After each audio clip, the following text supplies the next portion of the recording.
News, आवाज महाराष्ट्राचा. महाराष्ट्र साहित्य परिषद पंचवार्षिक निवडणूक 2026. महाराष्ट्र साहित्य परिषदेच्या पंचवार्षिक निवडणूक 2026 मध्ये साहित्य संवर्धन साहित्य आघाडी निवडणुकीच्या मैदानात उतरली आहे. साहित्य संस्थेची मातृसंस्था असलेल्या महाराष्ट्र साहित्य परिषदेच्या विविध पदांसाठी ही निवडणूक होते असून साहित्य संवर्धन आघाडीने राज्यभरात एकूण 4 उमेदवार उभे केले आहेत. यामध्ये महाराष्ट्र स्तरावर 3 तर पुणे जिल्ह्यातून 1 उमेदवार निवडणुकीच्या रिंगणात आहेत. आघाडीचे उमेदवार पुढील प्रमाणे आहेत. अध्यक्षपद योगेश सोमन, कार्यवाहक डॉक्टर स्वाती महाळंक, कोषाध्यक्ष प्रदीप निफाडकर, पुणे जिल्हा कार्यवाहक संदीप तापकीर. साहित्य क्षेत्रात नव्या विचारांना आणि नव्या नेतृत्वाला संधी देण्याच्या उद्देशाने या निवडणुकीत नवीन चेहऱ्यांना निवडून देण्याचे आवाहन साहित्य संवर्धन आघाडीकडून करण्यात आलं आहे. 16 नंतर जवळजवळ 10 वर्षानंतर ही निवडणूक होते आहे. 2021 मध्ये निवडणूक झाली नाही कोविडच्या कारणामुळे, आणि 10 वर्षानंतर आम्ही समविचारी मंडळींनी साहित्य संवर्धन आघाडी अशी आघाडी तयार केली आणि त्या योगे उतरलेलो आहोत. मी माझ्या सहकाऱ्यांची थोडक्यात ओळख सांगतो. मी अध्यक्षपदासाठी उभा आहे. त्याच्यानंतर प्रमुख कार्यवाह पदासाठी डॉक्टर स्वाती महाळंक या फ्रीलान्स जर्नलिस्ट आहेत. आकाशवाणीवरती निवेदिका म्हणून त्यांनी काम केलेलं आहे आणि स्टोरी टेल सारखे जे कथाकथनाचे कार्यक्रम असतात त्याच्यामध्येही त्या खूप सहभागी आहेत. कोषाध्यक्षपदासाठी मराठी गझलकार प्रदीप निफाडकर, जे पत्रकार आहेत, आपण सगळे त्यांना ओळखता, ते उभे आहेत. तसंच पुणे जिल्हा प्रतिनिधी म्हणून संदीप तापकीर हे माझे सहकारी, ते आमच्या साहित्य संवर्धन आघाडीकडून उभे आहेत.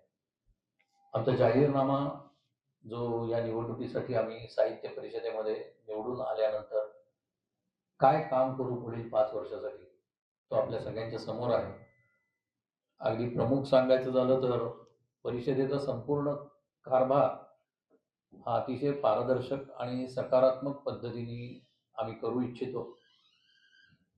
त्याच्यानंतर राज्यात विविध जिल्ह्यामध्ये कार्यरत असलेल्या परिषदेच्या ज्या शाखा आहेत त्या अधिक सक्षम करणं, की ज्यांच्या आता आजीव सदस्यत्वाची जी यादी आहे ती यादी अप टू डेट करण्यापासून ते सर्व शाखांशी संवाद आणि संपर्क साधून त्या जास्तीत जास्त सक्षम करणं, अशा पद्धतीचं काम हे आमच्याकडून करण्याचा प्रयत्न करणार आहोत. एकूण 20 मुद्दे आम्ही दिलेले आहेत आमच्या जाहीरनाम्यामध्ये, जे आपण वाचू शकता. त्यावर काही प्रश्न असतील तर तेही विचारू शकता.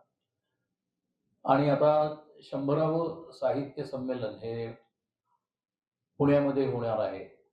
सो त्या साहित्य संमेलनाच्या निमित्ताने काही एक संबंध महाराष्ट्र साहित्य परिषदेचा जे ज्युरिडिक्शन आहे, जवळजवळ 14 जिल्ह्यामध्ये महाराष्ट्र साहित्य परिषदेचे आजीव सदस्य आहेत आणि 122 शाखा कार्यरत आहेत. अशा 122 शाखांमध्ये या साहित्य संमेलनाच्या निमित्ताने 100 पुस्तक प्रदर्शनं किंवा पुस्तक महोत्सव घ्यायचे. जसं पुणे पुस्तक महोत्सव हा आपण गेली 4 वर्ष एक मोठा समारंभ इव्हेंट पुण्यामध्ये अनुभवतो आहोत, तशा धर्तीचे पुस्तक महोत्सव या 122 शाखांमध्ये घ्यायचे असा आमचा मानस आहे.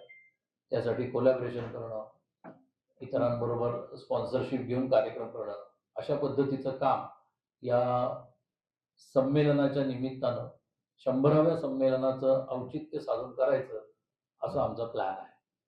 तर हे काही महत्त्वाचे मुद्दे आहेत पुढील वर्षभर काम करण्याचे. आणि 6 फेब्रुवारीपासून हे मतपत्रिका यायला सुरुवात झालेली आहे. पिंपरी चिंचवड भागातही, पुणे जिल्ह्यातही मतपत्रिका आलेल्या आहेत. ही पोस्टल बॅलेट पद्धतीनं होणारी निवडणूक आहे.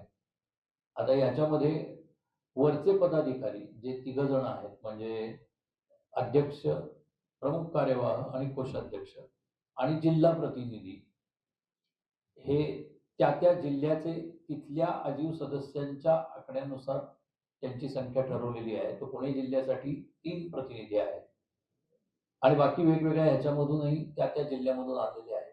अशा पद्धतीची दुहेरी मतदान पद्धती इथे आहे. सो इथल्या लोकांना एकूण 3 अधिक 3 6 मतं द्यायची आहे. त्याच्यामध्ये 3 पदाधिकारी हे आमचे साहित्य संवर्धन आघाडीचे 3 प्रमुख पदाधिकारी आणि आमचे जिल्हा प्रतिनिधी म्हणून संदीप तापकीर असे निवडणूक लढवत आहेत. मतपत्रिकेवर खुली अशी खूण करून आपल्या निवडीचं मत द्यायचं आहे. तसंच अतिशय महत्त्वाचं यावेळेला जे बदल केलेले आहेत निवडणूक पद्धतीमध्ये ते म्हणजे रजिस्टर्ड स्पीड पोस्ट पद्धतीने मतपत्रिका प्रत्येकाच्या घरी येणार आहे. तसंच मतपत्रिका आपल्या पाकिटामध्ये घातल्यानंतर त्याचबरोबर स्वतःच्या ओळखीसाठी पॅन कार्ड किंवा आधार कार्ड हे सेल्फ अटेस्टेड करून सही करून आतमध्ये ठेवायचं आहे आणि पाकिट बंद केल्यानंतर बाहेर तीच सही करायची आहे. म्हणजे थोडक्यात त्याच मतदारांनी ती मतपत्रिका भरायची आहे आणि द्यायची आहे.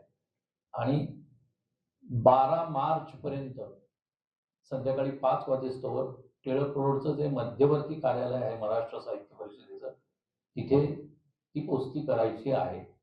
आता ती बाय पोस्ट सुद्धा तुम्ही करू शकता किंवा तुमच्या ओळखीचे विश्वासाचे असे कोणी कार्यकर्ते असतील नातेवाईक असतील तर त्यांच्याद्वारे ते हँडपोस्ट केलं तरी चालू शकणार आहे. 12 मार्च पर्यंत पोस्ट करायचं आहे. त्याच्यानंतर मतमोजणी होईल आणि नवीन कार्यकारिणी कार्यरत होईल. म्हणजे माझं निवेदन इथे थांबवतो आहे. संदीपजींनाही काही बोलायचं असेल तर मी विनंती करतो की संदीपजींनी त्यांची भूमिका थोडक्यात मांडावी. लोकांपर्यंत नेलेलं आहे त्यामुळे ही बिनविरोध झालेली नाही. नाहीतर महाराष्ट्रातल्या सगळ्या जिल्ह्यांमधल्या निवडणुका या समितीने अगोदर जे कार्यरत असणाऱ्या आत्ताच्या विद्यमान पदाधिकाऱ्यांनी ह्या सगळ्या जिल्ह्यांच्या निवडणुका बिनविरोध केल्या. फक्त ही पुणे जिल्ह्याचीच निवडणूक आहे की त्यांना बिनविरोध करता आली नाही. कारण की कितीही दबाव आणला तरी मी निवडणुकीला उभा राहिलो आणि या साहित्य संवर्धन आघाडीच्या पाठिंब्यामुळे ही निवडणूक बिनविरोध होत नाहीये. तर खूप वेगवेगळ्या पद्धतीने तो दबाव आणला गेलेला होता. प्रलोभनं अनेकांना दाखवण्यात आली होती. मला स्वतःलाही प्रलोभनं दाखवण्यात आली. पुणे तसेच पिंपरी चिंचवड आणि महाराष्ट्रातील महत्त्वाच्या आणि ताज्या बातम्या पाहण्यासाठी महाराष्ट्र 18 न्यूज चॅनलला यूट्यूबवर सबस्क्राईब करा आणि बेल आयकॉन प्रेस करा.